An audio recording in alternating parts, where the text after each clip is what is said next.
గందరగోళ పరిస్థితుల మధ్య బంగ్లాదేశ్లో మొదటి దఫా ఎన్నికలు మొదలయ్యాయి. మనందరికి తెలుసు బంగ్లాదేశ్ పరిస్థితి. షేక్ హసీనా సంవత్సరాల క్రితం భారతదేశానికి లిటరల్లీ ఆవిడ తప్పించుకుని రావాల్సిన పరిస్థితి వచ్చింది. మొత్తం గత 20-30 సంవత్సరాల్లో బంగ్లాదేశ్ ఎన్నికల్లో ఇప్పుడు ఒక డిఫరెన్స్ అనేది స్పష్టంగా కనిపిస్తుంది.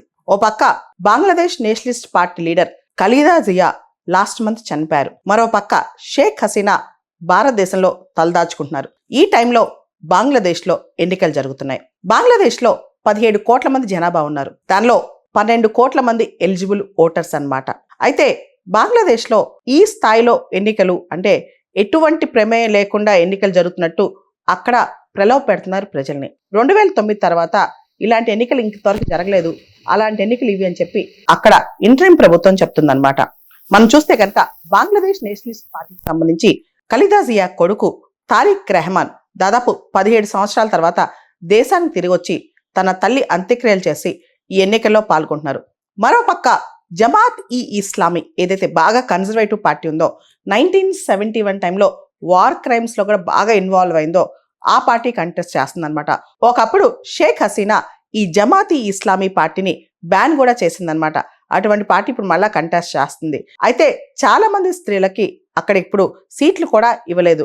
ఇంతకుముందు 2 స్త్రీల చేతిలో బంగ్లాదేశ్ ఉండేది, ఇదర్ ఖలీదా జియా లేదా షేక్ హసీనా. కానీ ఇప్పుడు చాలా మందికి బేసిక్ టికెట్స్ కూడా రాలేదంట అక్కడ.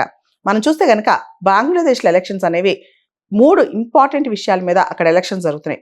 ఒకటి కరప్షన్, అవినీతి, విపరీతమైన అవినీతి. ఇంతకుముందంతా అక్కడ చాలా అవినీతి జరిగిందన్న ఆరోపణలు.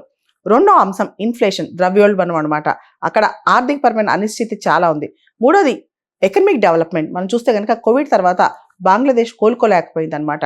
ఒకప్పుడు సౌత్ ఏషియాలో one of the good economic power అనమాట బంగ్లాదేశ్. ఇప్పుడు బంగ్లాదేశ్ ఆర్థిక పరిస్థితి చాలా చితికిపోయిందనమాట. మొన్నటి వరకు కూడా అమెరికా ఆంక్షలతో ఇంకా చితికిపోయిందనమాట. ఈ టైంలో ఇక్కడ ప్రత్యేకంగా చెప్పాలంటే అవామీ లీగ్ ఈ ఎన్నికల్లో పూర్తిగా బ్యాన్ చేసేశారు. అవామీ లీగ్ పార్టీ పైన చాలా నేరారోపణలు చేసి అవామీ లీగ్ ని పూర్తి స్థాయిలో బ్యాన్ చేశారు. కాబట్టి అసలు ఎన్నికల్లో ఎవరు పాల్గొంటారు, ప్రజలు ఎలా ఓట్లేస్తారు, ఏ ప్రాతిపదిక మీద ఓట్లేస్తారు, ఇవన్నీ పక్కన పెడితే బంగ్లాదేశ్లో మైనారిటీస్ మీద అటాక్స్ కూడా బాగా పెరిగాయి గత సంవత్సరాల కాలం నుంచి.